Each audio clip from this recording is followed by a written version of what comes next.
परम शांति।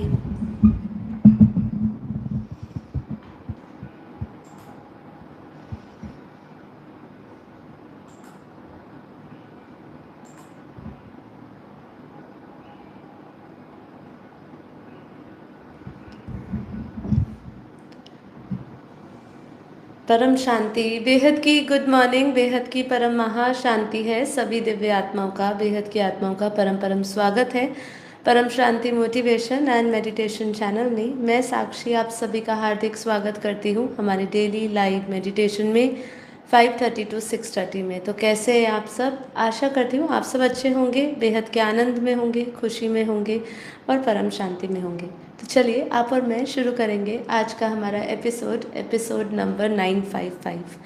तो फटाफट ज्वाइन कर लीजिए लाइव, अपने स्टेटस अपने ग्रुप्स में इसको शेयर कर लीजिए, जिससे कि ज़्यादा से ज़्यादा लोग इस चर्चा पर हमारे साथ शामिल हो सके और हमारे साथ योग कर सके।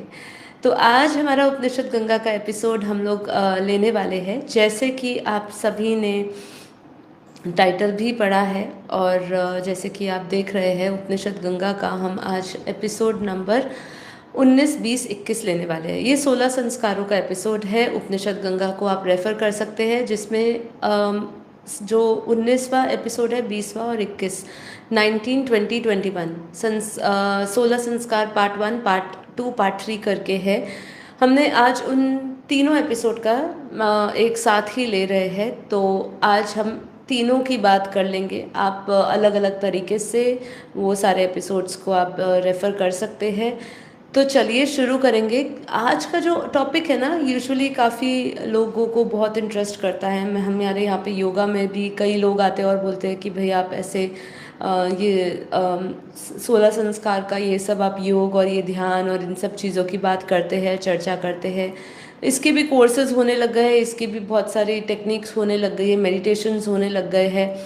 तो आज हम इस चर्चा को थोड़ा हद में नहीं लेकर जाएंगे, बहुत ज़्यादा स्थूल लेवल पे बात नहीं करेंगे। आज हम इस चर्चा को थोड़ा सा अलग दृष्टिकोण देंगे, आत्मिक लेवल पे बात करेंगे। क्योंकि देखिए 16 संस्कारों को कौन नहीं जानता, शायद मेरे से ज़्यादा बेहतर बोलने वाले, समझने वाले इस पर बात कर सकते होंगे, जो इसके ऊपर स्पेशल चर्चाओं के साथ साथ इस पे बहुत सारी चीज़ें प्रैक्टिकल टेक्निक्स भी करते होंगे या प्रैक्टिकल इन सब पे योग ध्यान भी करवाते होंगे। लेकिन आज हम जो बात करेंगे उसको हद मतलब संसारी लेवल पे, जो संसार के लेवल पे 16 संस्कारों को समझा जाता है, जो उपनिषद गंगा में भी बहुत ही अच्छे तरीके से समझाया हुआ है, उससे एक कदम थोड़ा ऊपर बढ़ेंगे। ठीक है, इसलिए ज़रूरी है कि हम जानते हैं कि ये शरीर नाशवान है। शरीर के लिए जो भी तप किया जा रहा है वो अच्छा है, ज़रूरी है, क्योंकि शरीर हमारा मंदिर है, शरीर की आवश्यकता है हमारे लिए। उस आत्मिक साधना तपस्या में घुसने के लिए शरीर की आवश्यकता है। शरीर का मोल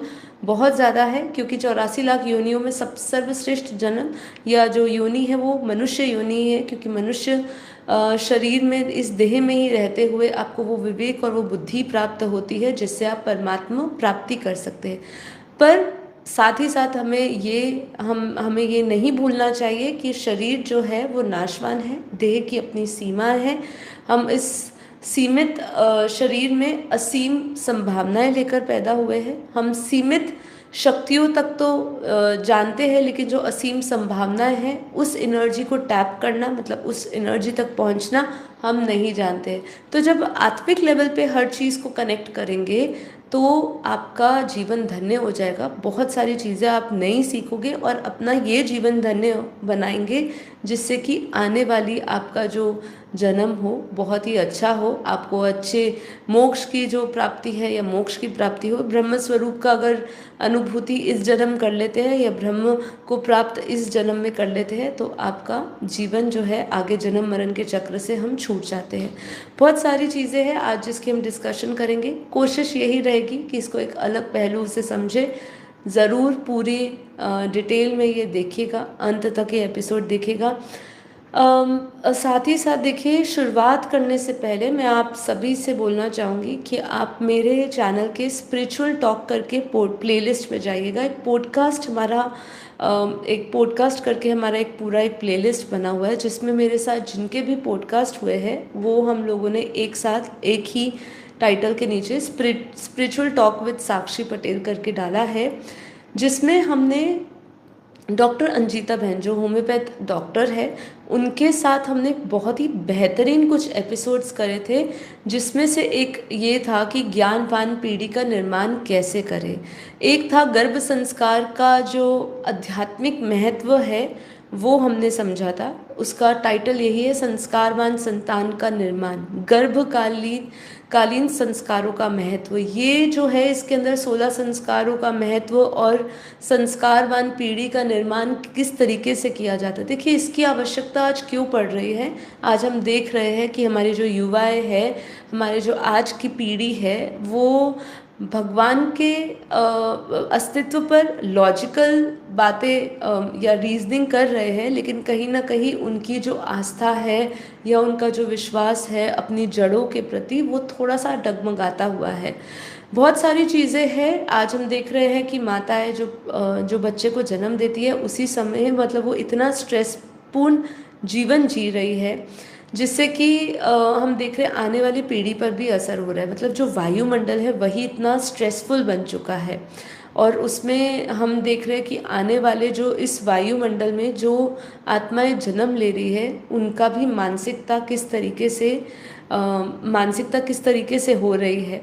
तो बहुत सारी बातें हैं जो हम चर्चा करेंगे। इन होल आज का टॉपिक जो है वो सभी बहनें माताओं के लिए भी है, जिनको एक जैसे हम मदालसा का उदाहरण देते हैं, आपने कई बार सुना होगा, हमने पहले अपने कई एपिसोड में बात करी है। मदालसा जिसने अपने पुत्र को लोरी के रूप में ये बताया था, तुम शुद्ध हो, तुम बुद्ध हो, तुम आत्मा हो, तुम दिव्य शक्ति हो। ये उसको पहले से ही बता दिया, तुम ब्रह्म हो। वो उसको अपने गर्भ में ही उसको मोक्ष का रास्ता दिखा दिया था। ठीक है, तो ऐसी महान माताएं जिन्होंने संकल्प ले लिया कि जो आत्मा अभी आने वाली है वो आत्मा का ये उसको ये अंतिम गर्भ मिले और वो मोक्ष को प्राप्त हो, ऐसी माताएं बहुत कम हमारे ऐसी उल्लेख आता है हमारे शास्त्रों में। किन्हीं चुनी ऐसी माताओं की बात की जाती है। तो ऐसी माताएं कहाँ, ऐसे संस्कार कहाँ, ये चीज़ हमें समझनी है। तो बात उन सभी के लिए है जो समझना चाहते हैं कि किस तरीके से हम अपनी आने वाला जो आत्मा है, जिसको आप निमित्त बने हो, जिसके लिए आप निमित्त बने हो इस संसार में लाने के लिए, उसकी आत्मा का कल्याण कैसे कर सकते हो, उसकी आत्मा के 16 संस्कार क्या है। ठीक है, तो ये हम समझने वाले हैं आज। तो पूरा देखिएगा। जैसे मैंने कहा कि गर्भ संस्कार का आध्यात्मिक महत्व, और एक और एपिसोड बहुत अच्छा हुआ था जिसमें हमने बच्चों की परवरिश का विज्ञान ये भी हमने समझा था, जिसमें हम न्यूरो पेरेंटिंग की श्रेष्ठ पीढ़ी का निर्माण ये भी हमने उनसे बात किया था। एक हमारा और भी था जिसमें हमने आज जिस तरीके से वेस्टर्न आधुनिक विज्ञान में बहुत सारे कल्चर्स आ रहे हैं, सेक्रेड और सिंथेटिक और डिज़ाइनर बेबीज़ की भी बात करी थी। तो बहुत अच्छे अच्छे एपिसोड्स हैं उनके साथ, डॉक्टर अंजिता बहन के साथ ज़रूर देखेगा। मैं कोशिश करूँगी कि एपिसोड के एंड में एंड स्क्रीन पे वो तीनों वीडियोस के लिंक डाल दूँ। आप उन वीडियोस को इस वीडियो के एंड स्क्रीन के लिंक के माध्यम से पहुंचा जा सकता है आपको। नहीं तो आप मेरे चैनल के प्लेलिस्ट में जाकर पॉडकास्ट में स्पिरिचुअल टॉक विद साक्षी पटेल में जाके उनके तीनों एपिसोड्स देख सकते हैं। ठीक है, तो चलिए आगे बढ़ेंगे। और जैसे मैंने कहा कि आज का जो एपिसोड है जिसमें हमने 19, 20 और 21 ये तीनों एपिसोड्स को हमने क्लब करके आज का हम पूरा एपिसोड लेने वाले हैं। ठीक है, तो चलिए आगे बढ़ते हैं। फिर से कहूँगी शुरुआत करने से पहले, कल एक बहुत ही सुंदर पॉडकास्ट हुआ है, स्पिरिचुअल पॉडकास्ट विद अनंत पटेल में, जहाँ पे ज्योति प्रकाश भाई के साथ Q&A सेशंस पे बात हुई है। बहुत बेहतरीन क्वेश्चंस और बेहतरीन आंसर्स दिए हैं। तो चर्चा ज़रूर सुनिएगा, आई ओपनिंग चर्चा है, बहुत सारे सवालों के जवाब आपको मिलेंगे। इन चर्चाओं पे हम किसी और दिन बात करेंगे, उनके जो क्वेश्चंस थे उस पे हम चर्चा बाद में करेंगे, क्योंकि आज हमारा एक स्पेशल टॉपिक लेकर हम आए हैं। तो चलिए अभी एपिसोड नंबर 19 में जो आप देखेंगे उपनिषद गंगा में, उसमें संस्कार 1 से लेके 9 तक वर्णन किया गया है। गर्भाधान से लेके कर्ण वेद तक बात की गई है, और यह पूरा वर्णन सूरदास की कल्पना में होता है, जहाँ पर वह कन्हैया को कृष्ण को की बाल लीला सुनाते हैं। एपिसोड 20 में दो बातें की बात हो रही है। पहली अकबर और तानसेन का प्रसंग आता है और दूसरा जो है संस्कार 10 यानी उपनयन संस्कार की बात होती है। ये एपिसोड भक्ति की महिमा और गुरु के महत्व पर केंद्रित है। जब आप एपिसोड 21 देखेंगे तो उसके अंदर आगे के जो संस्कार है, उपनयन संस्कार के आगे जो संस्कार है उसकी बात करी जा रही है। तो आप तीनों एपिसोड को देखिएगा। अब इन्हें अलग करके और केवल एपिसोड 19 की आत्मा पकड़कर एक विस्तृत हिंदी लेख हम यहाँ पे अभी डाल रहे हैं, ठीक है। अब यहाँ पे क्या है, इन एपिसोड्स में का केंद्रीय दर्शन क्या है, और ये हम थोड़ा सा जान जाते हैं। इस दर्शन को जो माध्यम मिला है वह अत्यंत सुंदर है। सूरदास और कन्हैया की संवाद। एक ऐसा व्यक्ति जिसने कभी नेत्रों से देखा नहीं, मतलब सूरदास की यहाँ बात हो रही है, वह कृष्ण की बाल लीला का सबसे सजीव वर्णन करता है। इसमें एक गहरा संदेश छुपा है कि बाहरी नेत्र बंद हो तो भीतरी दृष्टि खुलती है। संस्कार भी वही करते हैं। बाहरी आडंबर नहीं, भीतरी चेतना को जगाने का मार्ग है। एपिसोड का विषय क्या है, 3 शब्दों में हम इसको समझेंगे।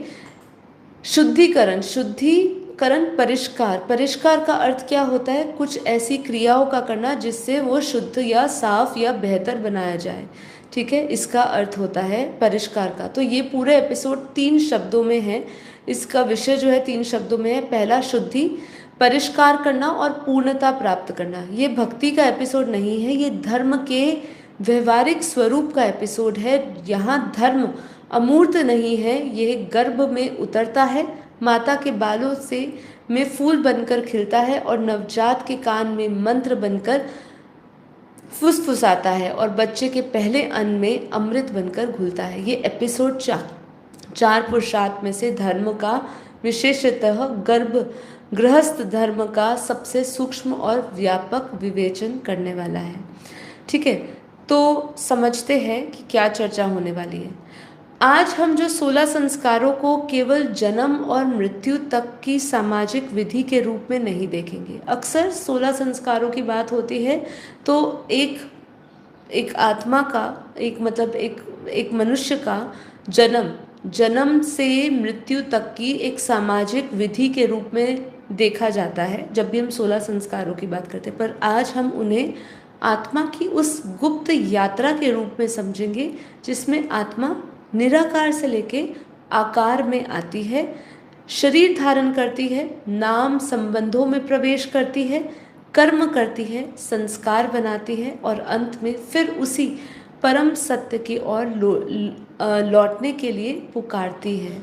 तो देखिए हमारी यात्रा जो है ना, केवल एक जन्म से शुरू होती है और फिर हम सोचते हैं कि हम अपनी जन्म के साथ साथ जैसे जैसे बड़े होते हैं हमारी इच्छाएं, हमारी कामनाएं, इस संसार को भोगना और फिर इस संसार में विचरना, ये सब चीज़ों में ज़्यादा हमारा समय निकल जाता है।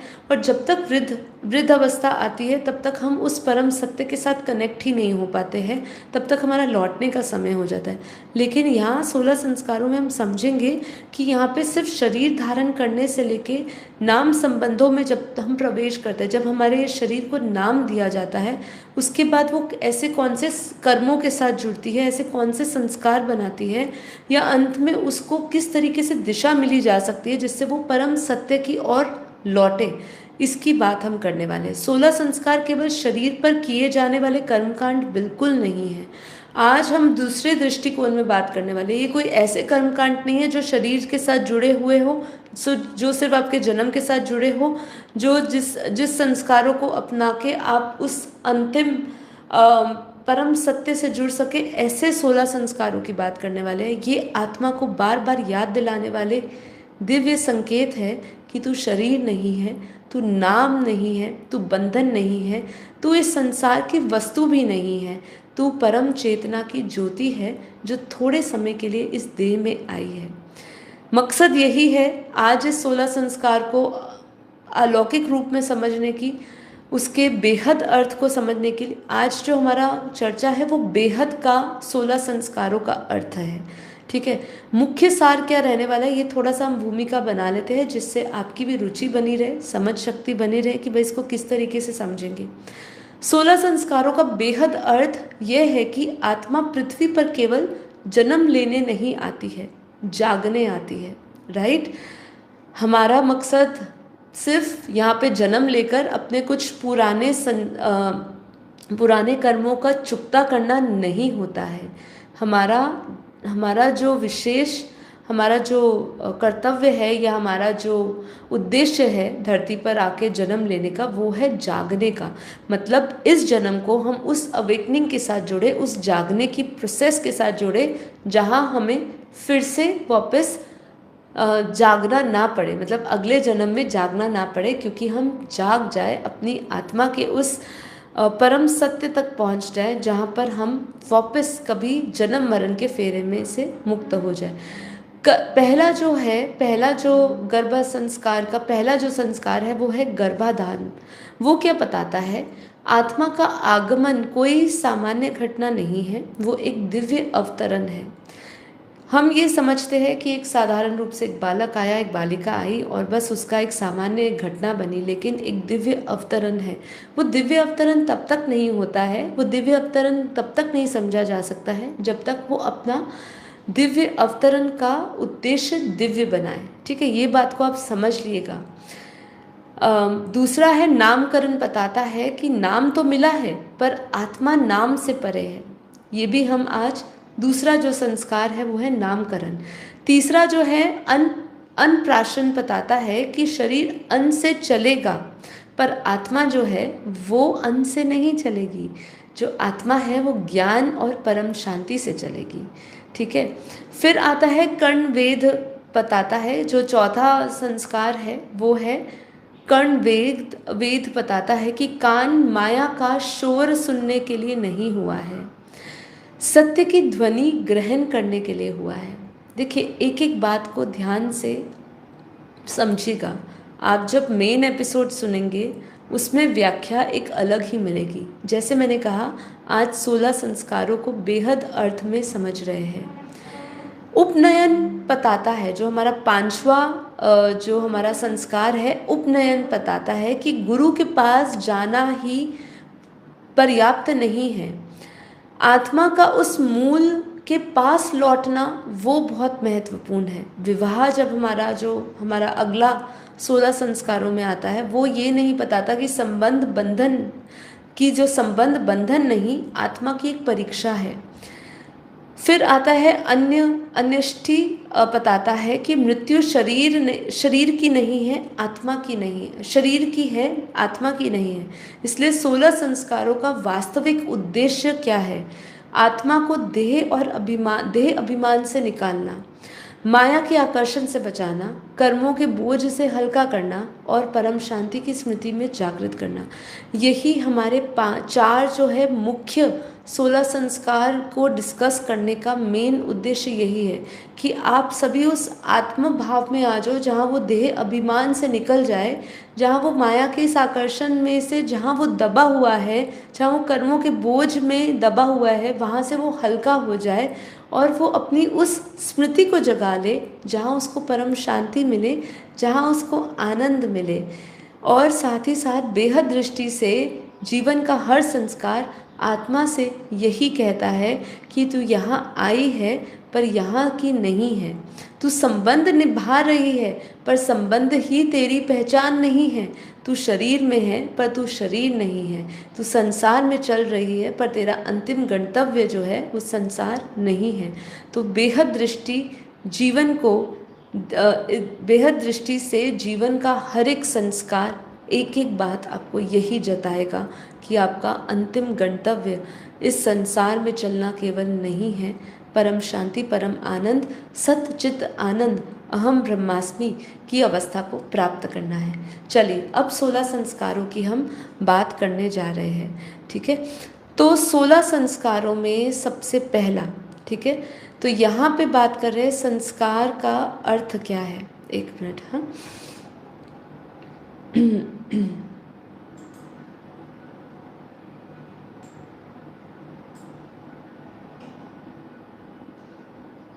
हम्म। तो यहाँ पे संस्कार का अर्थ अर्थ क्या है ये हम साथ में समझते हैं। संस्कार का अर्थ कोई रस्म नहीं है।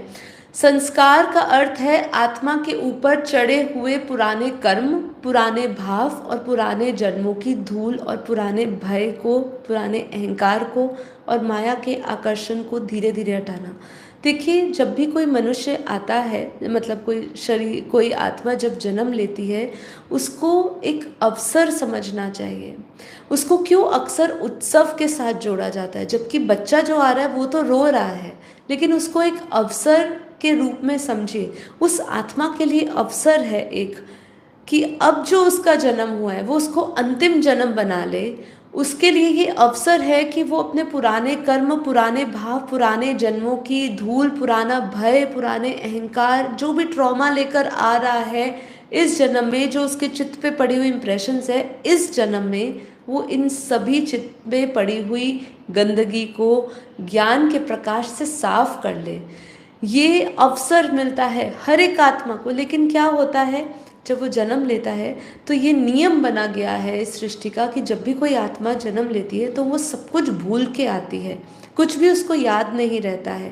पर उसकी स्मृतियों में जब वो कुछ नहीं है, पर वो स्मृति में इम्प्रेशंस तो पड़े हैं।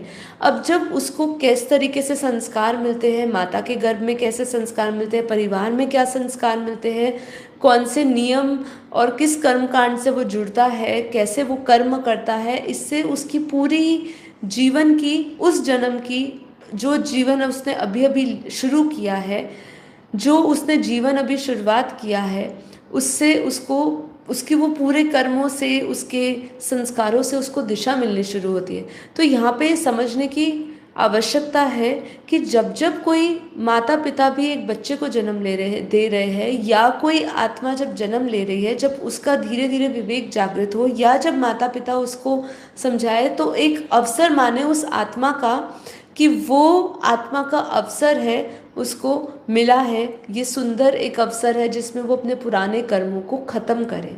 पुराने कर्म और पुराने भावों को ख़त्म करना बहुत महत्वपूर्ण है, जिससे कि हम आत्मा की उस गति को इस सत्य से परम सत्य की ओर ले जाए, और परम सत्य से भी परम परम बेहद की परम सत्य से जोड़ दें।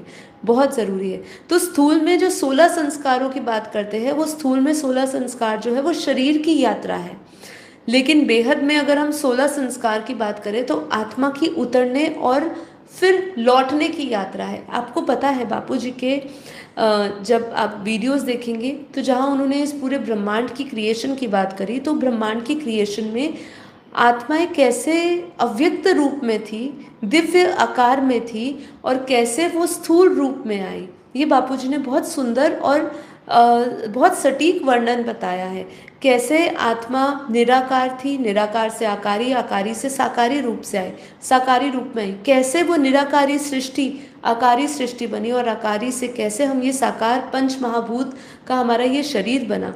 ये जो है 16 संस्कार जो है, ये शरीर की यात्रा पर जब हम इसके निराकारी, आकारी और साकारी क्रिएशन को समझ लेते हैं, तो यही 16 संस्कार, यही जो हम आज बात कर रहे हैं, वो आत्मा की उतरने और लौटने की यात्रा बन जाती है। आत्मा पहले निराकार अवस्था में आती है, फिर वो कारण शरीर से जुड़ती है, फिर वो सूक्ष्म शरीर से जुड़ती है, फिर वो स्थूल शरीर से में जन्म लेती है, और फिर संसार उसको क्या देता है, नाम देता है, संबंध देता है, शिक्षा देता है, उसका विवाह करता है, कर्म करता है, मृत्यु, और इन सब से जब वो गुजरती है, और अंत में फिर से वही प्रश्न आता है, क्या आत्मा शरीर बनकर चली गई, या शरीर में रहकर भी वो आत्मा जाग गई। तो प्रश्न आप सभी से यही है। जब हम ये 16 संस्कारों का अध्ययन कर रहे हैं आत्मिक लेवल पे, तो प्रश्न यहाँ पे यही उठ रहा है कि आपको इस 16 संस्कारों से संसार मिल गया, जन्म मिल गया, नाम मिल गया, संबंध मिल गए, शिक्षा मिल गई, सब कुछ मिल गया, कर्म भी कर लिया आपने, 4 आश्रमों को भी भोग लिया, मतलब आपने ब्रह्मचर्य भी जी लिया, गृहस्थ आश्रम भी जी लिया, वानप्रस्थ अवस्था का भी अनुभव कर लिया, और संन्यास भी ले लिया। पर क्या ये सब, जब ये सारी अवस्थाओं से आत्मा गुजर रही है, पर उसका क्या वो अंतिम प्रश्न का सवाल का जवाब मिला उसको? क्या वो शरीर में रहकर भी आत्मा जागी या नहीं जागी? यही 16 संस्कार का बेहद का रहस्य है। ठीक है, तो चलिए इसको हद और बेहद दोनों से समझते हैं। तो एपिसोड 19, 20 और 21 में पहला जो संस्कार की बात हो रही है वो गर्भाधान संस्कार की बात हो रही है। ये आत्मा को पवित्र संकल्प से बुलाना होता है। आप जब मेरा वो एपिसोड देखेंगे डॉक्टर अंजिता बहन के साथ, उन्होंने भी ये कहा था उस एपिसोड में, मुझे अच्छी तरह याद है कि जब पहले के ज़माने में ऋषि मुनि या जब भी उस आत्मा का आवाहन करते थे अपने परिवार में आने के लिए, तो एक पवित्र संकल्प पवित्र समय पर और पवित्र भाव से लिया जाता था। आज वो वायुमंडल ही नहीं है, वो ज्ञान ही नहीं है। ठीक है, पर यहाँ पे हमें क्या समझना है, ये केवल एक संतान प्राप्ति की एक विधि नहीं हुआ करती थी, इसका एक गहरा अर्थ है। एक आत्मा को पृथ्वी पर आने से पहले ही शुभ संकल्प, पवित्र वातावरण और कल्याणकारी भावना देना होता था। ये है इसका अर्थ। बेहद की दृष्टि से माता पिता वह संकल्प करते हैं कि वह आत्मा केवल परिवार के लिए ना आए बल्कि समाज और सृष्टि के कल्याण के लिए आए। कितने लोग ऐसे हैं जो संतान की उत्पत्ति इसीलिए करते हैं कि उसका जो जन्म है वो विश्व कल्याण के लिए बने। आप खुद सोचिए, ऐसी कितनी आत्मा है, क्योंकि आज किसी को ये ज्ञान ही नहीं है कि हम किसी आत्मा को जब यहाँ पे आमंत्रण दे रहे हैं या उसको संकल्प से बुलाने का एक हम संकल्प ले रहे हैं कि वो आत्मा आए, आप निमित्त बन रहे हो, लेकिन उसको कल्याणकारी भाव से बुलाना, अपने कल्याण के लिए या अपने स्वार्थ के लिए नहीं, लेकिन विश्व के कल्याण के लिए आह्वान करना। तो जब हम गर्भाधान संस्कार को समझते हैं तो ये आत्मा को बुलाना नहीं होता है, ये आत्मा के लिए एक द्वार पवित्र करना होता है। बेहद में गर्भाधान का अर्थ केवल संतान उत्पत्ति नहीं है, वह वो क्षण है जब कोई आत्मा अपने कर्मों के अनुसार पृथ्वी पर आने के लिए माता पिता के क्षेत्र में प्रवेश करती है। माता पिता आत्मा को बनाते नहीं हैं, वे केवल एक द्वार बनते हैं।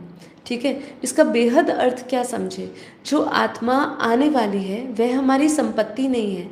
अक्सर लोग इसी भाव से जुड़ते हैं। माता पिता जब संतान की उत्पत्ति होती है तो उसको अपनी संपत्ति बना लेते हैं। ये समझना चाहिए कि वह परम यात्रा का यात्री है, हम केवल उसके लिए शरीर है, वातावरण है और संसार का क्षेत्र बना रहे हैं। गर्भाधान का असली संस्कार माता पिता में होना नहीं चाहिए। हम इस आत्मा को माया के बंधनों से बांधने के लिए नहीं बल्कि उसे सत्य की ओर ले जाने के लिए स्वीकार करते हैं। कितनी बड़ी बात होती है, मदालसा जैसी माँ जो बच्चे को ब्रह्म ज्ञान दे दे। ऐसी कई माताएं हमारे भी जीवन में माँ, नीरू माँ बन के, ब्रह्मा माँ बन के, ऐसी माँ बन के आए जिन्होंने हमें ऐसे संस्कार दिए या ऐसे हमारा जीवन बनाया जिससे हम ब्रह्म ज्ञान से जुड़ जाए। ये उनकी कोई निजी उपलब्धि नहीं थी, ये उनकी कल्याण की उपलब्धि थी कि सबका कल्याण हो। तो ये जब संस्कार से बच्चों को सींचा जाता है माँ के गर्भ से ही, तो वो संस्कारवान पीढ़ी बनती है। ठीक है, दूसरा संस्कार आता है पुण्य सवन संस्कार, जिसमें आत्मा के प्राण क्षेत्र की रक्षा की जाती है। ये क्या समझाता है कि गर्भस्थ जीवात्मा की रक्षा। दूसरा संस्कार गर्भ में आई जीवात्मा को उस प्राण की रक्षा के लिए देवताओं से प्रार्थना रूप में बताया गया है। इसका भाव ये है कि जब गर्भ में केवल शरीर नहीं बन रहा है, एक चेतना अपने कर्म यात्रा का एक नया अध्याय शुरू कर रही है। इसका आत्मिक अर्थ ये है कि आत्मा को सुरक्षित, शांत और सात्विक कंपन देना। यहाँ पे क्या समझा रहे हैं कि जब आत्मा गर्भ में प्राण के साथ जुड़ती है तब पहला बंधन उसका शुरू होता है। आत्मा अब शरीर की धड़कन, माँ की भावना, वंश के संस्कार और संसार की तरंगों को ग्रहण करने लगती है। बेहद में ये संस्कार कहता है कि हे आत्मा, तू शरीर में आ रही है लेकिन तू शरीर मत बन। तू प्राण से जुड़ रही है लेकिन प्राण को ही अपना स्वरूप मत मान लेना। यह संस्कार आत्मा के चारों ओर एक शांत ऊर्जा कवच जैसा बनाता है। यहाँ पे क्या कह रहे हैं कि जब दूसरे संस्कार की बात होती है, जब आत्मा का आवाहन किया जाता है गर्भ में और उसके बाद उसकी रक्षा की बात की जाती है, तो उसको किस तरीके से आप रक्षा दे सकते हैं? उसको जब आप स्थूल तत्वों से जोड़ दोगे तो वो बंध जाएगा, लेकिन जहाँ उसको आप ये संकल्प दोगे गर्भ में रहते हुए कि तू प्राण से जुड़ रहा है, लेकिन तू ये प्राण को ही अपना स्वरूप मत मान लेना, तू अपना स्वरूप ये जड़ों से मत जोड़ लेना, तू चैतन्य है। जब आप इस तरीके से उसको संकल्पों से जोड़ते हो तो वो एक ऐसी ऊर्जा और ऐसी कंपन से जुड़ता है, एक ऐसे वाइब्रेशन से जुड़ता है जो उसका क्षेत्र विराट बना देता है, जो उसको विस्तार से अपने विस्तार स्वरूप से जोड़ लेता है। ठीक है, अब आता है तीसरा संस्कार, वो है सीमंत। सीमंत जो संस्कार है वो क्या है? वो संस्कार क्या है? माँ के मन को शांत रखना। ये एक संस्कार है जिसमें गर्भवती जो माता को आनंद, सम्मान और शांति दी जाती है। माता के मन में तनाव नहीं होना चाहिए क्योंकि उसका प्रभाव बच्चे पर पड़ता है, ऐसा अक्सर साइंस भी समझाती है। इसलिए कोशिश की जाती है कि जब कोई भी माता गर्भ धारण करती है तो उसका मन शांत रहे। अगर वो स्ट्रेस में होती है, वो तनाव में होती है, दुखी होती है, तो उसकी संतान भी उसी प्रकार जन्म लेती है। उसमें भी वही भाव, वही रोग से पैदा होता है, उसमें बहुत प्रकार के रोग हो जाते हैं। तो यहाँ पे इसका हम बेहद अर्थ भी समझेंगे कि देखिए, माँ के मन को नहीं, गर्भस्थ आत्मा के सूक्ष्म आकाश को शांत करना है, सीमंत का मतलब है। अर्थात स्थूल में माँ को खुश रखना, बेहद में माँ का मन गर्भस्थ आत्मा का पहला ब्रह्मांड है। माँ जो सोचती है वो केवल विचार नहीं होता है, वह गर्भस्थ आत्मा के सूक्ष्म शरीर में कंपन बनता है। ये बहुत कम लोग जानते हैं। जैसे कि मेरी डॉक्टर अंजिता बहन से जब बात हुई थी उस एपिसोड में, तब आप जानेंगे उन्होंने कहा है कि कैसे माँ के ब्रेन में जो चीज़ विकसित हो रही है वही बच्चे के ब्रेन में विकसित हो रही होती है। मतलब जब हम पहले से 5 साल के बच्चे की बात कर रहे हो, जो उसके अंदर भाव या जो चीज़ उसके अंदर विकसित हो रही होती है वो तो केवल 1% हो रही होती है। कुछ लगभग 99% तो जो विकसित होना होता है वो माँ के गर्भ में ही हो जाता है। तो सोचिए, जो माँ सोचती है वह केवल विचार नहीं होता है। ये अगर कोई सब जान जाए तो मैंने बहुत रेयरेस्ट ऐसे लोग देखे हैं। मेरे एक इंस्टाग्राम में एक प्रोफाइल है एक बहन की जो योगा टीचर भी है और जो ये 16 संस्कारों के साथ साथ आध्यात्मिक ज्ञान भी रखती है, भगवत गीता और इन सब का ज्ञान भी रखती है। जब वो इस अवस्था में थी तो उन्होंने अपनी बहुत सारी चीज़ शेयर करी थी लोगों के साथ। उन्होंने ये बताया था, जो चर्चा हम कर रहे हैं, उन्होंने बताया था कि किस तरीके से वो विचार, वो ब्रह्मांड, एक ब्रह्मांड की जो पहला ब्रह्मांड जो बनता है माँ के गर्भ में, है ना, वो ब्रह्मांड मतलब बच्चे का जो विकसित होना होता है, वो कंपन, वो सूक्ष्म शरीर। क्योंकि हमें जानते हैं कि जिस तरीके से आत्मा की क्रिएशन निराकार से होती है, निराकार में वो किस भाव में होती है? उस समय वो निराकार, निर्विकार, निर्भय इस अवस्था में होती है। पर जैसे जैसे वो विचारों में आती है, इच्छाओं में आती है, उसके अंदर सूक्ष्म इंद्रियां विकसित होती है। जब वो अपने इच्छा के अनुसार अपना सूक्ष्म शरीर, मतलब पहले कारण शरीर विकसित करता है, महाकारण और फिर सूक्ष्म शरीर उसका विकसित होता है, तो उसके अंदर धीरे धीरे उसी वाइब्रेशन के अनुसार उसका शरीर का निर्माण होता है। तो जहाँ वो एक बीज होता है वहाँ धीरे धीरे वो मूंगफली का आकार लेने लगता है। ऐसे ही माँ के गर्भ में पहले एक बीज के रूप में एक बच्चा निराकार अवस्था में होता है। जब माता के संकल्प, विचार, उसकी सोच के अनुसार उसका धीरे धीरे सूक्ष्म शरीर, कारण शरीर का निर्माण होने लगता है और उसकी कंपन क्या होती है, उसकी वाइब्रेशंस क्या होती है, सेम वो वाइब्रेशंस होती है जो माता की वाइब्रेशंस होती है।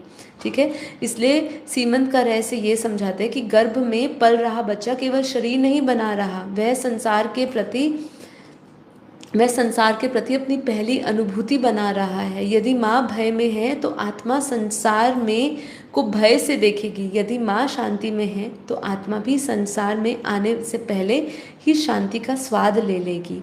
बेहद अर्थ यही है कि माँ का मन उस आत्मा का पहला मंदिर है। ठीक है, तो ये समझते हैं। चौथा जो है वो है जात कर्म, मतलब आत्मा का पृथ्वी पर पहला झटका। क्या है ये?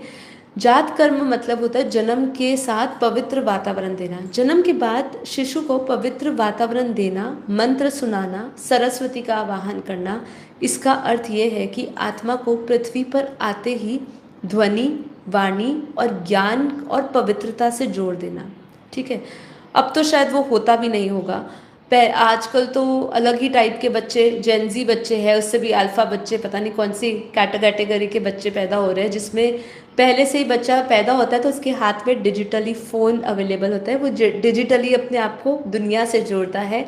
वो अपने आप को मंत्रों से या ऐसे दिव्य शक्तियों से नहीं जोड़ता है, मतलब उसको जोड़ने का प्रयास नहीं किया जाता। बच्चा क्या जोड़ेगा, वो तो अभी नवजात शिशु है।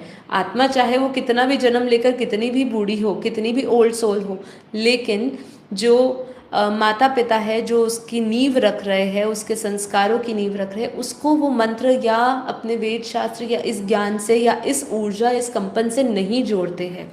तो आज तो एक अलग ही वायुमंडल बना हुआ है। इसलिए हम देख रहे हैं कि आज पॉपुलेशन में जितने भी आज युवा है वो किस मानसिकता से हो रहे हैं पैदा। ठीक है, तो यहाँ पे इसका अर्थ ये है कि आत्मा को पृथ्वी पर आते ही एक ऐसी ध्वनि, वाणी और ज्ञान और पवित्रता से जोड़ना। आत्मिक अर्थ यही है कि जन्म केवल शरीर का नहीं है, कर्म भूमि में आत्मा के प्रवेश का उत्सव है। यहाँ पे क्या कर समझा रहे कि जन्म केवल आनंद नहीं है, आत्मिक दृष्टि से जन्म एक ऐसा बड़ा झटका है। झटका क्यों बोल रहे हैं? एक आत्मा गर्भ की बंद, सुरक्षित अंधेरी दुनिया से अचानक प्रकाश में आती है। ध्वनि, स्पर्श, सांस, भूख, देह चेतना में प्रवेश करती है। जात कर्म का बेहद अर्थ क्या है? आत्मा को शरीर के पहले झटके में ही पवित्र ध्वनि से जोड़ देना। कान में मंत्र कहने का गुप्त अर्थ क्या होता है? तू रो रही है क्योंकि तू शरीर में आई है, पर भूल मत तू शरीर नहीं है। तो कान में आप जब जात कर्म का जो संस्कार कर रहे हो, उसमें उसको प्रकाश और ज्ञान की ओर लेकर जाओ। उसके कानों में कुछ शरीर भाव से कुछ अलग, जो उसको उसके मूल से जोड़ दे, ऐसी चीज़ का उसकी कान में वो ध्वनि जानी चाहिए। तो ये जो है, क्या कह रहे हैं? तू रो रही है, पर जो मदालसा ने भी कहा था, तू रो मत, तू ये शरीर नहीं है, तू शुद्ध, तू बुद्ध, तू चैतन्य आत्मा है। तो तू रो नहीं क्योंकि तू इस शरीर में आई है, पर तू भूल मत तू शरीर नहीं है। फिर आता है संस्कार नामकरण। नामकरण संस्कार, जैसे कि आप जानते हैं कि आत्मा को लौकिक पहचान देना होता है। आत्मा स्वयं नाम रहित है, लेकिन संसार में कार्य करने के लिए उसे एक नाम, एक पहचान और एक भूमिका मिलती है। नाम एक साधन है, सत्य नहीं है, ये हमेशा याद रखना। हमें जब कोई नामकरण देता है, मतलब जब एक बच्चे को नामकरण दिया जाता है, उसका नाम रखा जाता है, तो उसको इस संसार से जोड़ दिया जाता है और जिस भूमिका को निभाने के लिए उसको जोड़ दिया जाता है, वो भूमिका में वो इतना उलझ जाता है कि वो ये भूल जाता है कि वो यहाँ पर सिर्फ एक किरदार निभाने आया था, वो उसका सत्य परिचय नहीं है। तो यहाँ पे नामकरण का हम कैसे बेहद अर्थ समझे? आत्मा को नाम देना नहीं है, नाम से परे रखना है। नामकरण का स्थूल अर्थ है पहचान देना, बेहद में इसका अर्थ उल्टा आता है। नाम दो, लेकिन आत्मा को नाम से मत बंधाओ। नाम संस्कार में काम करने के लिए आवश्यक है नाम संस्कार, लेकिन नाम आत्मा का सत्य नहीं है। सबसे बड़ा भ्रम यही है कि मेरा नाम ही मैं हूँ, मेरा परिवार ही मैं हूँ, मेरा धर्म, जाति, पद, समाज ही मैं हूँ। नामकरण का रहस्य है कि तुझे नाम दिया गया है संसार में भूमिका निभाने के लिए, पर तू नाम से भी पहले भी थी, नाम की बाद भी रहेगी। कहते ना, एक बहुत सुंदर गीत आता है लता मंगेशकर का, नाम गुम जाएगा चेहरा ये बदल जाएगा, मेरी आवाज़ ही मेरी पहचान है ना। तो मेरी आवाज़ इसमें क्या है, मेरी आवाज़ वही ज्ञान का और वो प्रकाश ही मेरी पहचान है। नाम तो घूम ही जाएगा, कब गुम हो जाएगा, जब हम जन्म लिए तो नाम दे दिया, लेकिन मरने के बाद ये नाम गुम हो जाएगा, नाम का कोई अस्तित्व नहीं रहेगा, क्योंकि शरीर का ही अस्तित्व नहीं है, राइट। तो नाम का भी कोई अस्तित्व नहीं होगा। देखिए ये काफ़ी बातें हैं ना, अलग तरीके से लगती है। कभी कभी हम सोचते हैं कि ये कितनी फालतू की बातें हैं, इस पे क्या इतना जोर डालना समझना, लेकिन ये सब चीज़ों से ही आप अपने मूल उद्देश्यों से जुड़े रहोगे। नहीं तो हम पल में माया के अटैक से है ना अपनी अपनी मूल स्मृतियाँ ही खो जाएगी और माया का एक ऐसा हिस्सा बन जाएंगे जहाँ हम इतना डूब जाएंगे, इतना नशे में चले जाएंगे माया के, कि हमें उस जगह से, उस स्थान से, उस ऊर्जा से वापस लाना असंभव हो जाएगा। ठीक है, तो इसीलिए ये सब चीज़ों को समझना है। केवल इसको 16 संस्कार शरीर के मत समझिए, आत्मा के समझिए। निष्क्रमण जो है छठा संस्कार, आत्मा को पहली बार विराट से मिलना। क्या मतलब है इसका? जो छठा संस्कार है उसमें पहली बार जगत से परिचय होता है। शिशु को पहली बार घर से बाहर लेकर जाया जाता है, सूर्य दर्शन कराया जाता है। आत्मा अब परिवार की सीमित ऊर्जा से निकलकर प्रकृति, सूर्य, आकाश और विश्व ऊर्जा से जुड़ती है। अब इसका आत्मिक अर्थ और बेहद अर्थ समझते हैं।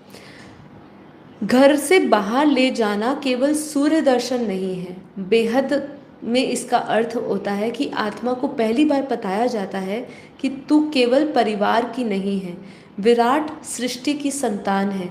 सूर्य दर्शन का अर्थ है, देख ये प्रकाश बाहर भी है पर इसका मूल प्रकाश तेरे भीतर भी है। अब सोचिए, जब गर्भ संस्कार की बात हो रही है या 16 संस्कारों की बात हो रही है, जब एक बच्चे, एक आत्मा को ये सब संस्कारों से गुजारा जा रहा है, और उसी समय अगर उस शिशु को, उस आत्मा को ये भाव, ये संकल्पों के साथ भी उस विधियों में जोड़ दिया जाए, जो भी कर्मकांड हो रहा है या जो भी विधि अपनाई जा रही है, वो विधि के साथ साथ उसको बेहद संकल्पों के साथ भी जोड़ो कि उसको सूर्य दर्शन करवा रहे हो, लेकिन साथ ही साथ उसको ये संकल्प भी दे रहे हो कि भाई तू ये प्रकाश जो बाहर देख रहा है, इसका मूल प्रकाश तेरे भीतर भी है।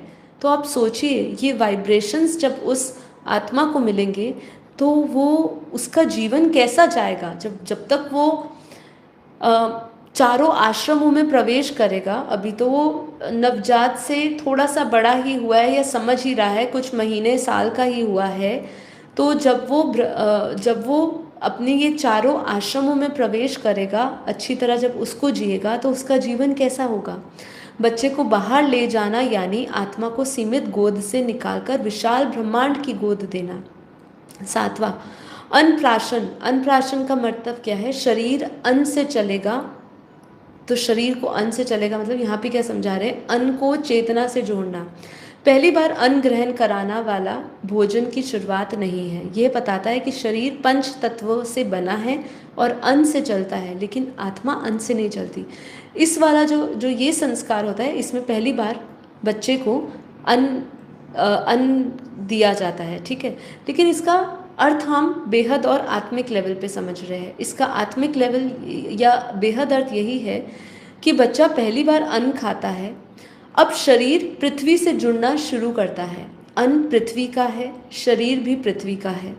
बेहद अर्थ यही है कि जिस दिन आत्मा अन्न से शरीर को चलाना शुरू करती है, उसी दिन उसे याद दिलाना चाहिए कि आत्मा अन्न से नहीं चलती है, आत्मा ज्ञान, योग, शांति और परम स्मृति से चलती है, ठीक है।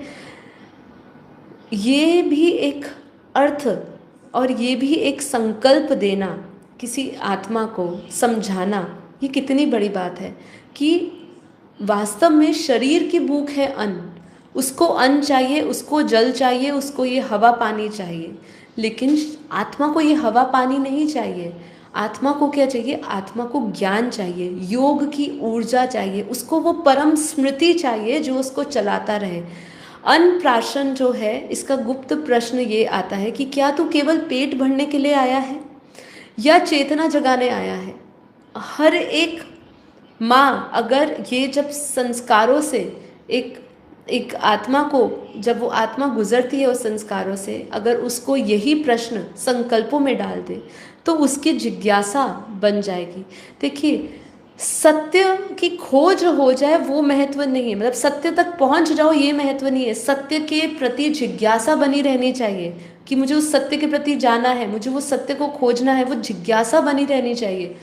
आप मंजिल पे पहुंचो ना पहुंचो ये आवश्यक नहीं है, जिज्ञासा बनी रहे। जिज्ञासा बनी है ना तो मंजिल तो मिलेगी ही मिलेगी, आज नहीं कल नहीं, एक जन्म नहीं, दो जन्म नहीं, पर मिलेगी ज़रूर। लेकिन वो जिज्ञासा ही ख़त्म हो जाए, ठीक है, प्यास ही आपकी ख़त्म हो जाए, तो पानी की आपको आवश्यकता ही नहीं है। पानी की आवश्यकता कब है? जब आपको बहुत प्यास लग रही है। ऐसे ही किसी की भी प्यास बुझनी नहीं चाहिए उस सत्य तक जाने की। अपनी प्यास कभी मत बुझाओ, मतलब कभी भी संतुष्ट मत हो इस मामले में, ठीक है। उस सत्य तक पहुंचना है तो प्यास अपनी जारी रखिए। तो यहाँ पे यही है, चेतना को जगाने के लिए हमेशा वो ज्ञान की प्यास आपके अंदर बुझनी नहीं चाहिए। बस वो ज्ञान चाहिए, वो ज्ञान चाहिए जिससे मैं उस परम खोज, परम परमात्मा तक पहुंच जाऊं, जहां मेरा सारा जो प्रश्न है या सारी प्यास जो है वो शांत हो जाए, ठीक है। देखिए, हमारा एपिसोड तो यहाँ पे अभी 8वें पर भी नहीं पहुँचा, हम आधे संस्कारों पर पहुँचे हैं। तो देखिए, अगर ऐसा होगा तो हम इसको अगले एपिसोड में ही बढ़ाएंगे। सोचा था कि मैं एक ही दिन में ख़त्म कर दूँगी, जिससे कि हम दूसरी चर्चा दूसरे एपिसोड में करेंगे, लेकिन ठीक है, देख लेते हैं। अभी जो 8वां संस्कार आता है वो मुंडन आता है। सभी जानते हैं मुंडन का अर्थ क्या होता है। मुंडन संस्कार में पुराने संस्कारों की सफाई, ये है आत्मिक अर्थ। वैसे क्या होता है, मुंडन को मस्तिष्क विकास और शुद्ध विचारों की शक्ति से जोड़ा गया है। बाल काटने का भीतर का अर्थ है कि पुराने कर्म संस्कारों का जन्म जन्मांतर की अशुद्ध वृत्तियों और अहंकार की परतों को हटाने का प्रतीक। कितने लोग जानते हैं इस व्यवस्था को?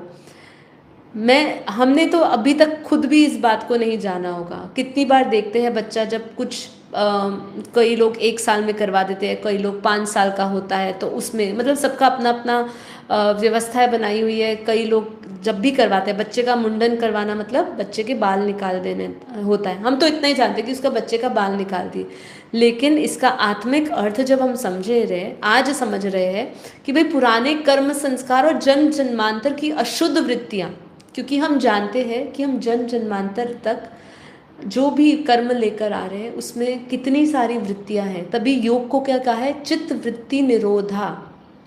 चित्त की वृत्तियों को का निरोध करना, मतलब आपके जन्म जन्मांतर तक जितनी भी अशुद्ध वृत्तियां हैं, जितना भी अहंकार है, उस परतों को हटाना।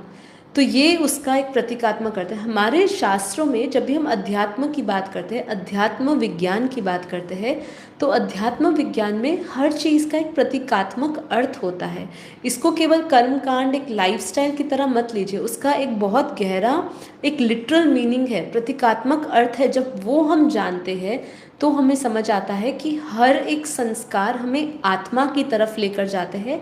आत्म भाव में हम कैसे जाए और अपने जन्म जन्म के ये जो अशुद्धि है उसको कैसे ख़त्म करके इस मोह माया से परे होकर कैसे हम अपना इस भव सागर को पार कर दें, ठीक है। तो आत्मा की नई यात्रा में पुराना बोझ को हल्का करना है। जो हमारा सिर में जो बाल है वो एक बोझ है, तो यहाँ पे आत्मा की एक नई यात्रा में उसको प्रवेश करवाना और पुराने बोझों को हल्का कर देना, ये है इसका अर्थ। अर्थात हे आत्मा, तू नया शरीर लेकर आई है। पुराने जन्मों की धूल, पुराने अहंकार, पुराना दुख और पुराना भय को फिर से सिर पर मत रख। इसका बोझ अपने सिर पर मत रख, ये है सूक्ष्म अर्थ। बाल हटाने का अर्थ है अब तू नई बुद्धि से जी, पुरानी वृत्तियों से नहीं। सबसे महत्वपूर्ण बात, ये संकल्प से एक आत्मा को एक नया जीवन देना कि तू अब नई बुद्धि से जी, पुरानी वृत्तियों को छोड़, पुराने संस्कारों को छोड़, पुराने जन्मों की धूल को हटा, पुराने भय को, पुराने दुख को हटा के इसको सिर पर मत रख तू। ये है 8वां। हम 10 तक जाएंगे आज, इसके बाद इसको हम समाप्त करेंगे, ठीक है। 9वां आता है कर्णवेद। ये है, इसका अर्थ क्या है? कर्णवेद संस्कार जो है, इसमें समझा रहे हैं कानों को पवित्र श्रवण के योग्य बनाना। यहाँ पे क्या समझा रहे हैं, पिता प्रार्थना करता है कि मेरी संतान के कानों में सुंदर विचार, पवित्र वाणी प्रवेश करे, अपवित्र वाणी दूर रहे। ठीक है, ये है कर्णवेद संस्कार, जिसमें कानों को पवित्र श्रवण के योग्य बनाया जाता है। बेहद का अर्थ क्या है इसमें? बेहद अर्थ है कि आत्मा पतित भी सुनने से होती है और जागृत भी सुनने से होती है। ठीक है ना? जो कान गाली, भय, नकारात्मक और माया सुनते हैं वह मन को नीचे ले जाते हैं, और जो कान ज्ञान, सत्य, नाम और परम शांति और सत्संग सुनते हैं वो आत्मा ऊपर की ओर उठती है। देखिए, इंद्रिया जो हमें दी है ना, जैसे हमारे बापूजी क्यों कहते हैं सुनते हुए नहीं सुनो, क्यों? क्योंकि अब जो हम सुन रहे हैं अपने कानों से, अपने इंद्रियों का जितना भी उपयोग हो रहा है वो क्या हो रहा है? उपयोग नकारात्मक उपयोग हो रहा है। हम सब कुछ नकारात्मक ले रहे हैं, बुरा सुन रहे हैं, बुरा देख रहे हैं, बुरा बोल रहे हैं, बुरा महसूस कर रहे हैं, बुरा वाइब्रेशंस क्रिएट कर रहे हैं। ठीक है, महात्मा गांधी के 3 बंदर नहीं रहे, महात्मा गांधी के अनेक बंदर हो चुके हैं। ठीक है, तो कितना सब हम कुछ बुरा सुन कर रहे हैं। तो यहाँ पे ये संस्कार इसलिए जोड़े हैं कि बच्चे के अंदर पहले से ये संस्कार डाल दिए जाए कि तू पवित्र ध्वनि से अपने आप को पवित्र कर, तू श्रवण इस चीज़ का कर, तू सुन, उससे उस चीज़ को सुन जो तुझे पवित्र बनाए, जो तुझे शुद्ध बनाए, जो तेरा अंतःकरण शुद्ध करे। इसीलिए जो कान जो है वो ज्ञान, सत्य, नाम, परम शांति और सत्संग सुनते हैं वो आत्मा को ऊपर उठाते हैं। इसीलिए ये संस्कार किए जा रहे हैं। ये बहुत गहरा संस्कार है। मनुष्य पतित आँखों से जितना होता है उतना ही कानों से भी होता है। जो सुनता है वही भीतर विचार बनता है, विचार भाव बनते हैं, भाव जो है वो कर्म बनता है, कर्म संस्कार बनता है और संस्कार फिर भाग्य बनता है। तो कर्ण वेद का बेहद अर्थ यही है। कान में छेद नहीं किया गया, माया के शोर और सत्य की ध्वनि के बीच में विवेक का द्वार खोला गया है। हे आत्मा, सब मत सुन, जो तुझे शरीर बनाए उसे छोड़, और जो तुझे आत्मा जगाए उसे ग्रहण कर। तो ये है बहुत सुंदर सा मस्त इसका संस्कार। ठीक है, अब हम आखिरी उपनयन संस्कार की बात करते हैं। 10वां संस्कार यहाँ पे समझा रहे हैं। उपनयन संस्कार का अर्थ है कि नज़दीक लाना, बताया गया है कि पिता संतान को गुरु के निकट, गुरु शास्त्र के निकट और शास्त्र ब्रह्म के निकट ले जाता है। ये बहुत गहरा संस्कार है। इसका अर्थ है कि अब जीवन में केवल खाना पीना, खेलना, बढ़ना नहीं है, अब आत्मा को ज्ञान की दिशा की ओर जगाना है। इसका बेहद अर्थ समझते हैं। उपनयन संस्कार बहुत ही महत्वपूर्ण है। इसका जो बेहद अर्थ है ना वो काफ़ी विराट है। गुरु के पास नहीं, यहाँ आत्मा को अपने मूल के पास ले जाने की पूरी विधि है। उपनयन का अर्थ है अब तक तू संसार की ओर देख रहा था, लेकिन अब तू भीतर और ऊपर देख, अपने भीतर देख, और ऊपर कहाँ? ऊपर उस परमात्मा को देख। जनेऊ का बेहद रहस्य क्या है? 3 धागे केवल ऋण नहीं है। हम जानते हैं ना 3 ऋणों की बात होती है कि ऋषि ऋण, देव ऋण, और हम कौन सा चौथा ऋण आता है? पितृ ऋण। ये ऋणों को हमें चुकता करने के लिए हमें ये जन्म दिया जाता है। तो यहाँ पे कह रहे हैं ये जो ऋण है केवल 3 धागे, केवल ऋण नहीं है। जनेऊ की भी जब बात करते हैं ये 3 स्मृतियाँ हैं। कौन सी स्मृति? मैं शरीर नहीं हूँ, मैं कर्मों में फंसने नहीं, कर्मों से शुद्ध होने आया हूँ, मेरा अंतिम संबंध केवल परम सत्य से है। आज हम शायद योग नहीं कर पाए क्योंकि हमारा ये एपिसोड यहीं समाप्त हो जाएगा, पूरा हमारा 1 घंटे का। लेकिन मैं आपसे ये रिक्वेस्ट करूँगी कि आखिरी में ये 3 संकल्प लेकर ज़रूर जाइए। 3 स्मृतियों को ज़रूर अपनी स्मृतियों में लाकर रिलाइए कि मैं ये शरीर नहीं। हमें तो बापूजी ने बेहद की पहचान दी है कि तुम बेहद की परम आत्मा हो। तुम शिवत्व से भी ऊपर हो, तुम परम शिवत्व से भी ऊपर हो, तुम बेहद के परम शिव हो। ठीक है, मल्टीवर्स का केवल अगर हम क्रिएटर की बात करें तो परम के आगे 100 बार परम लगाओ, फिर शिव बनाओ, तो परम रेज टू पावर 100 करके शिव लगाओ, तो वो उसकी सत्ता है। अब आप सोचिए कि आप कौन हो। यहाँ पे जो बहन जी पूछ रहे हैं कि आप कब शुरू करते हो, हमारी क्लास 5:35 के आसपास शुरू होती है। 5:30 से 6:30 आप पकड़ के चलिए, आप 5:30 बजे आइए, तब तक थोड़ी क्लास शुरू होती है। 5:30 से 6:30 तक रहती है क्लास, लगभग 1 घंटा सवा घंटा हो जाती है। तो आप हमारे साथ ज्वाइन कर सकते हैं। डेली होती है, मंडे से सैटरडे। सैटरडे को विशेष रूप से हम 1 घंटे का केवल योग रखते हैं। तो अगर आप पहली बार हो तो प्लीज़ इस चैनल को सब्सक्राइब करिए। हमारे चैनल पे हम बहुत सारी ज्ञानवर्धक बातें करते हैं जो आपकी आत्मा से आपको जोड़े, आपको ये शरीर और आपकी केवल स्ट्रेस से, आपको तनाव से मुक्त मत करे। ये तो बहुत सिंपल सी चीज़ें हैं। जब आप अपने असली मूल से जुड़ जाते हो, ये सब चीज़ें अपने आप ही एलिमिनेट हो जाती है। ठीक है, तो 3 स्मृतियों की बात हो रही थी। मैं कर्मों में फंसने नहीं आई, मैं कर्मों से शुद्ध होने आई हूँ। वास्तव में तो हम कर्मों से शुद्ध होने भी नहीं आए, हम कर्म बंधन से पूर्ण रूप से मुक्त होने आए हैं। और मेरा अंतिम संबंध किससे है? सिर्फ और सिर्फ परम सत्य परमात्मा से है।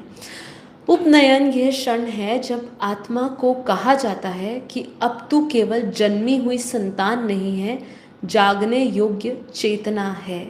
ठीक है, तो ये आपका उपनयन संस्कार है, जिसमें यह बाहरी जनेऊ से अधिक भीतर जनेऊ है, जहाँ मन बुद्धि संस्कार को परम सत्य से जोड़ा जाता है। जब आप मन बुद्धि संस्कार को परम सत्य से जोड़ते हो तो मन भी अमन हो जाता है, बुद्धि भी जो बुद्धि है वो भी शून्य हो जाती है, और संस्कार भी आपके जो है ऐसे संस्कार आप बना लेते हो जिसमें आप, वो संस्कार नहीं है जो आपको बांधते हैं, आप ऐसे संस्कार अपनी आत्मा के ओरिजिनल संस्कार में, ओरिजिनल गुण से जुड़ जाते हो, क्योंकि वही आपको परम सत्य से जोड़ के रखता है। ठीक है, तो ये था हमारा 16 संस्कार में से 10 संस्कारों की बात। जैसे मैंने आपको कहा था, कोशिश थी कि आज हम सारे संस्कारों की बात कर लें, पर हमें एक अगला एपिसोड और लेना पड़ेगा अगले 6 संस्कारों को समझने के लिए आत्मिक दृष्टि से। ठीक है, मैं फिर से कहूँगी, हम यहाँ चला रहे हैं बेहद उपनिषद गंगा के सीरीज़ को। उपनिषद गंगा के हर एक सीरीज़ में, हर एक चर्चा को हम बेहद अर्थ देना चाहते हैं। हम चाहते हैं कि उसको केवल संसार में हम कैसे जिए, क्योंकि उपनिषद हमें कथाएं और ऐसी कहानियों के माध्यम से हमें ये बता रहा है कि हम जीवन में कैसे जिए, मतलब हमें जीवन कैसे जीना चाहिए, संसार में कैसे जीना चाहिए, संसार में लोगों के प्रति हमारा क्या भाव होना चाहिए, समाज में कैसा भाव होना चाहिए। हमारे अंदर सिर्फ अपने कल्याण की भावना नहीं होनी चाहिए। समाज के लेवल पे एक विराट रूप देख रहे हैं, लेकिन उस विराट रूप में भी कहीं ना कहीं हमें और अलग दृष्टिकोण से जोड़ना पड़ रहा है, जो हमें आत्मा के कल्याण की ओर लेकर जाए, जो हमें आत्मज्ञान, आत्मस्थिति की ओर ले जाए। और जब हम उस आत्मज्ञान से आत्मस्थिति या आत्मदर्शन की ओर बढ़ेंगे, तो ही हमारा कनेक्शन उस ब्रह्म से होगा जिसका हम अंश है। ठीक है, तो उस परम सत्य के साथ जुड़िए, हमारे साथ जुड़िए। आंखें बंद कर लीजिए, सिर्फ अगले 5-6 मिनट के लिए कुछ दिव्य संकल्प मेरे साथ ले लीजिए। आज यहीं पर ही समाप्त लेने की आपसे आज्ञा चाहूँगी, क्योंकि हमारा समय पूरा हो चुका है। योग करने का समय नहीं मिला है, बहुत खेद है मुझे इसका, लेकिन कल हमारा पूरा 1 घंटा योग को डेडिकेट होता है। आप सभी से निवेदन है, आइए और उसको करिए, हमारे साथ करिए। जितना आप करोगे उतना आप आनंद पाओगे। ठीक है, आनंद पाना है, जीवन में सुख पाना है, शांति पानी है, तो एकमात्र उपाय ज्ञान और योग। बाकी के स्तंभों को, धारणाएं कैसी होती है, सेवा क्या होती है, ये आप धीरे धीरे समझोगे। शुरुआत ज्ञान के प्रकाश से करिए, उस प्रकाश में स्थित हो जाइए, वही योग युक्त अवस्था बनेगी आपकी। ठीक है, तो ये सब चीज़ों को समझिए। आखिरी में बैठते हैं और संकल्प लेते हैं कि भाई मैं ये 16 संस्कारों से भी क्या समझ रही हूँ, जो भी मैंने आपको 3 संकल्प कहे थे कि मैं ये शरीर नहीं, मन नहीं, बुद्धि नहीं, शुद्ध चैतन्य आत्मा हूँ। मैं बेहद की परम परम परम आत्मा हूँ। ये संकल्प करिए। योग में बैठते समय हर एक संकल्प की ऊर्जा को महसूस करिए। याद रखिए, आप जड़ नहीं हैं, आप चैतन्य हैं, आप एक एनर्जी हो। हम सब एनर्जी बीइंग है। हम यहाँ पे शरीर लेकर इसलिए आए हैं क्योंकि हम इन सभी संसार का अनुभव करना चाहते हैं, पर हम एक ऊर्जा है। अब उस संकल्प के साथ, हर एक संकल्प के साथ एक ऊर्जा जुड़ी है। जब मैं ये संकल्प ले रही हूँ कि मैं ये शरीर मन बुद्धि से परे एक दिव्य चैतन्य आत्मा हूँ, अरबों खरबों सूर्य के भांति परम परम परम प्रकाशित हूँ, उसी क्षण आपकी जो ऊर्जा है, आपका जो प्राणमय शरीर है, आपकी जो मनोमय कोश है, ये सभी में ऊर्जा का प्रवाह बदल जाता है। आप देह भाव से आत्म भाव में आ जाते हैं। आप में शरीर के प्रति जितना भी बंधन है, शरीर और उससे जुड़े हुए हर एक संबंध आपके छूटने लगते हैं। आप ये महसूस करने लगते हो कि ये शरीर नाशवान है, शरीर से लगाव हटता जाएगा, अलगाव होता जाएगा। अलगाव और लगाव से परे होके आप उस अनासक्ति भाव में आ जाएंगे, जहाँ आप अब स्वयं को एक दिव्य चैतन्य ऊर्जा देख रहे हैं। वही दिव्य चैतन्य ऊर्जा अब जीवन मुक्त है। इस धरती के हर एक वो बंधन से, हर एक वो माया से, हर एक वो मोह से, हर एक वो ममता से मुक्त है। वो किसी भी कर्म से जुड़ी नहीं है। शरीर के हर एक वो बंधन से मुक्त होना अर्थात हर एक वो कर्म के बंधन से, हर एक वो धागे से मुक्त है, जो उसको इस जन्म मरण के चक्र से जोड़े हुए था। देखिए अपने आप को स्वतंत्र, जहाँ ना अब आपके कोई ना माँ है, ना कोई बेटी है, ना कोई पुत्र है, ना पुत्री है, ना भाई है, ना बहन, ना पति, ना पत्नी। कोई संबंध वास्तविक नहीं है, सिर्फ आत्मा का एक ही संबंध है, वो है परम पिता परमात्मा सत्य, जिसे सत्यम शिवम सुंदरम कहा। बेहद के बेहद का सत्यम शिवम सुंदरम, जो सभी धर्म जाति नाथ सभी संस्कारों से परे है। वहाँ हमारा जो मूल संस्कार है, जो हमारी आत्मा की मूल प्रकृति है, वो है परम प्रकाश, परम शांति, परम आनंद, ब्रह्मानंद, नित्यानंद, दिव्यानंद स्वरूपम। आपका जो स्वरूप है वो क्या है? वो ये शरीर नहीं, वो ये शरीर के 16 संस्कार नहीं है, वो है आत्मा के मूल संस्कार, जो है परम शुद्ध, जो है दिव्य, जो है विराट, जो है अलौकिक, जो है अनंत, जो है भव्य। अपने उस निराकार, निरंजन, निर्विकार, निर्मोही, निर्भय, निर्विकार स्वरूप को देखें, जहाँ ना कोई तनाव, ना कोई दुख, ना कोई बंधन, केवल परम शांति।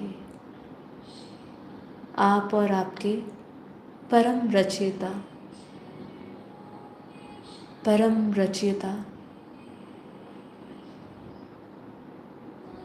एक बाप दूजा ना कोई, जो आपके शरीर के पिता नहीं है, जो आपके आत्मा के पिता है। यही संकल्पों से इस आत्मा अपने इस यात्रा में वापस लौटती है। जहाँ शुरुआत हुई थी वहीं उसका अंत होता है। निराकार से आकारी, आकारी से साकारी, और फिर वापस साकारी से आकारी, अर्थात इस व्यक्त से अव्यक्त, प्रत्यक्ष से अप्रत्यक्ष, उस ब्रह्म स्वरूप में स्थित होना, ब्रह्म समान बनना। तू ही वही है, जो वो है वही तू है, और उस ब्रह्म में लीन हो जाना, अपने अस्तित्व को खोकर उसके ही अस्तित्व में खो जाना, जहाँ केवल बेहद की कला का परम परम परम प्रकाश है, जहाँ परम शांति है, जहाँ बेहद की कला की परम शांति, जहाँ वो ऐसी चुंबक है जो आत्मा को खींचती है, बेहद की चुंबक है, बेहद का प्रकाश है।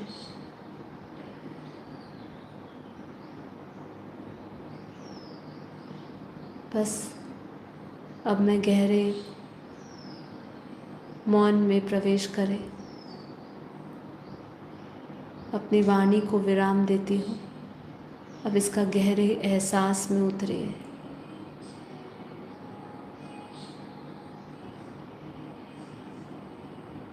परम शांति, परम शांति,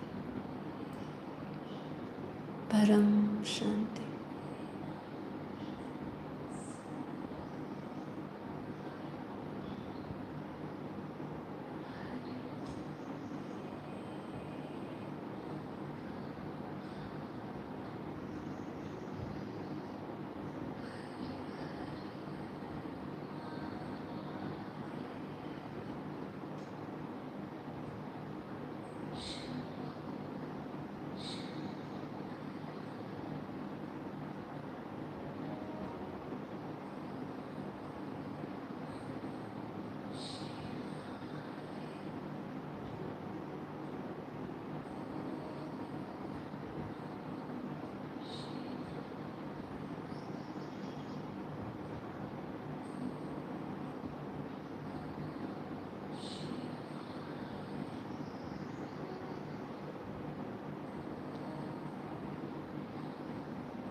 परम शांति।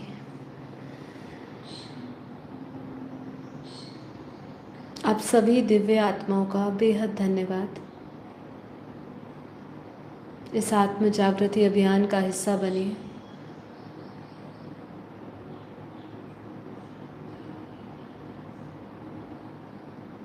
इस विश्व परिवर्तन के, विश्व शांति के लिए जुड़िए।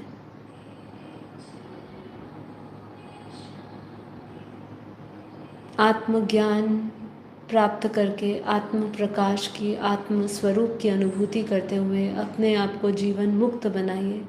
उस परम आनंद से जुड़िए अपने आप को, जिस आनंद के लिए आप इस धरा पर आए हैं। वो आनंद भौतिक सुख संसार में नहीं, वो आत्मिक आनंद आत्मा की अनुभूति में है। आप सभी का हमारे इस चैनल में आपका स्वागत है। आइए और अपनी इस आत्मा की यात्रा पर हमारे साथ पल पल हर क्षण जुड़िए। आप सभी का बेहद धन्यवाद। परम शांति।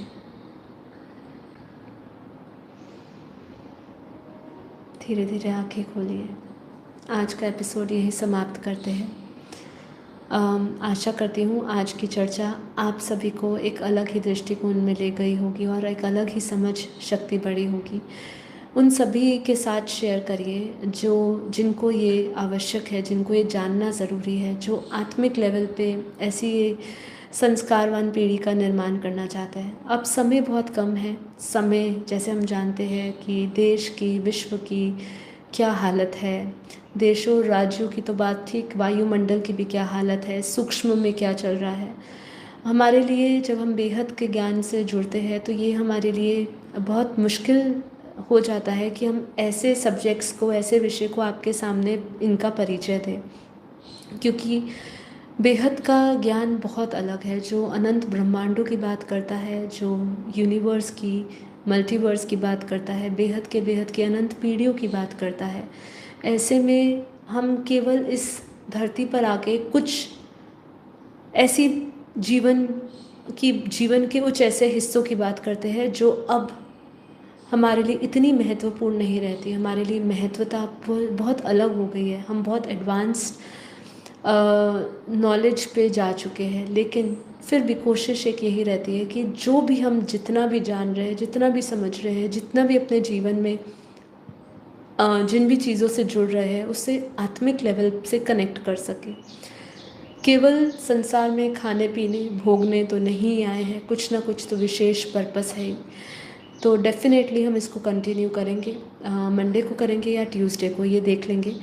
बट आप आइएगा ज़रूर, और हमारे साथ पहली बार आया तो चैनल को सब्सक्राइब का ज़रूर करिए। जिन जिन लोगों ने ये एपिसोड मिस किया है, प्लीज़ सबके साथ शेयर करिए और उसको फिर से ज़रूर देखिए। बीच में से आए हैं तो पूरा देखिए। पूरा देखेंगे तो हर एक संस्कार को बेहद अर्थ में कैसे जोड़ सकते हैं, कैसे समझा जा सकता है, आत्मिक अर्थ उसका आपको अच्छी तरह समझ आएगा। आप सभी का बेहद धन्यवाद। मिलते हैं कल एक नई ऊर्जा, एक नए एपिसोड के साथ, एक नई परम प्रकाश की दृष्टि के साथ। तब तक के लिए सभी को परम शांति। सभी का दिन शुभ रहे, प्रकाशमय रहे, परम शांति से भरा हुआ रहे। बेहद की परम परम परम महाशांति है, महाशांति है, महाशांति है।